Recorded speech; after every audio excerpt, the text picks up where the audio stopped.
Basically, students, the filling of the orbitals in an atom is a hypothetical process in which the atom is built up by feeding electrons in orbitals, one at a time, and by placing each new electron in the lowest available energy orbital. The distribution of the electrons in different orbitals is known as electronic configuration of the atom, and these characteristics of each electron in an atom.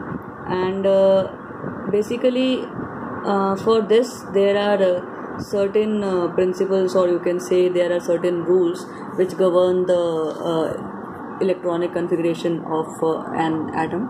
First is your Pauli's exclusion principle. This is your Pauli's exclusion principle, according to which no two electrons in an atom can have same value for all the four quantum numbers.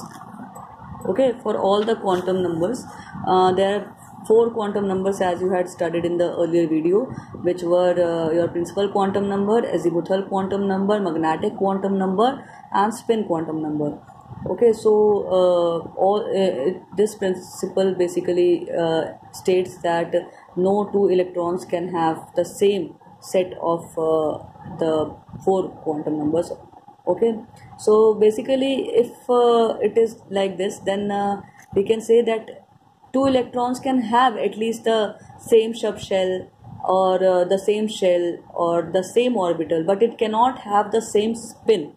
Okay, so it means that it can though two electrons can have the same value for same shell, that is n, it can have the same subshell, which is your L, it can have the same orbital, which is your M, but it cannot have the same spin.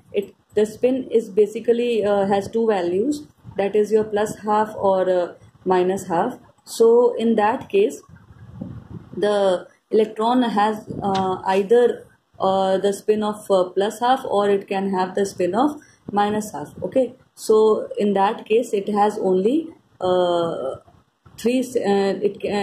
electrons can have the three of quantum numbers same, but not the fourth one, which is your spin quantum number. That is what is said in the Pauli's exclusion principle, that all the four quantum numbers for two electrons cannot be same. Okay, so next is your Aufbau rule. According to the Aufbau principle, in ground state of an atom, an electron enters the orbit of the lower energy first, and the subsequent electrons are fed in order of increasing energies. Okay, so basically the lower energies is the orbital with the lower energy is filled first, and the orbital with the higher energy is filled second.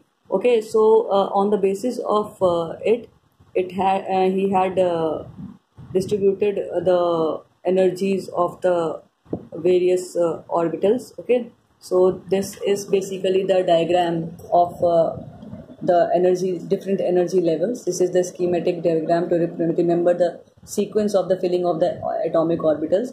Means the incoming electron will first enter the 1s orbital, then it will enter the 2s orbital, then it will enter the 2p orbital, then 3s orbital. Okay, then 3p, 4s, 3d, 4p, 5s, then 4d, 5p, 6s. Okay, so this is the schematic diagram for distribution of the electron, or you can say for the filling of the electron. This you have to learn also, this you have to memorize, because according to this only the electrons are filled in the atomic orbitals. Okay, next is your Hund's rule. According to Hund's rule, the electron pairing will not take place unless all the orbitals are singly filled. Okay, so these are the three rules which govern the electronic configuration of an atom, or you can say filling of the electrons in an atom.